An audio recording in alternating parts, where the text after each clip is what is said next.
Hey guys, and welcome to day 4 of the Power 100 7-day challenge. So well done for getting this far. Sometimes it's difficult to check in every day, but there's a reason why I do 7-day challenges. It's because I could tell you all of this stuff in one single webinar, but whether it all would actually sink in is a different matter. So by breaking it up into really small chunks and coming back to it on a regular basis just means that what we're doing is embedding some of this information into your brains, just locking it down. So because what you're going to have to do is, now we've started off by doing the Power 100, we've just chosen 10 contacts.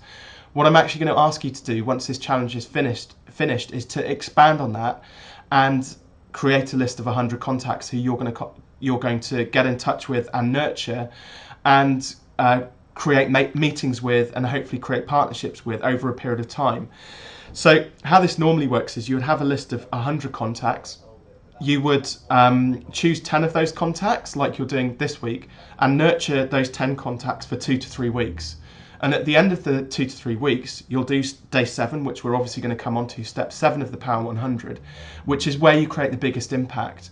And then after 3 weeks, you'd move on to the next 10 and on to the next 10. So what we're talking about here isn't something that you can just blitz through in a really short period of time, because nurturing contacts and leads takes time. So I want you to slow down a little bit. So this program, if you do all 100, is going to take you something like 3 to 4 months to go through this in a lot more detail. But what I'm kind of showing you through doing it in 7 days is that we can have an immediate impact in a very short period of time. And you may find that some people in the Power 100 may get in touch with you like almost immediately. Some people just need a little bit more nurturing. It's really important that when you go to create your full Power 100 list, that you keep that in a spreadsheet and you keep a note of all of the contacts which you've made with them, how many touch points you've created, whether you've and this is what we're going to cover in day 4, is all of those different touch points. So this is the opportunity now. Now you've identified those 3 people from day 3 who you want to target. Literally all I want you to do is basically stalk them.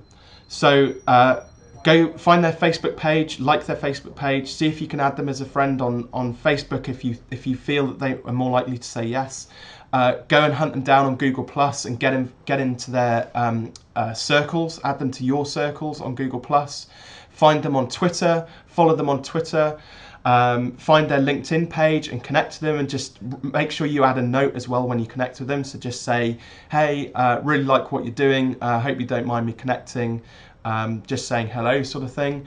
And any other social media platforms, you could go and subscribe to them on YouTube, you could snap them on Snapchat, you could jump on them on Instagram, just basically you want to be wherever they are, you want to follow them. So hopefully for those 3 contacts, that won't take you too long. But in the worksheet, I just want you to kind of make a list of put the 3 names down, and then just make a shorthand list of where you managed to sort of like, follow and add them. And once you've done that, I'll see you on day 5.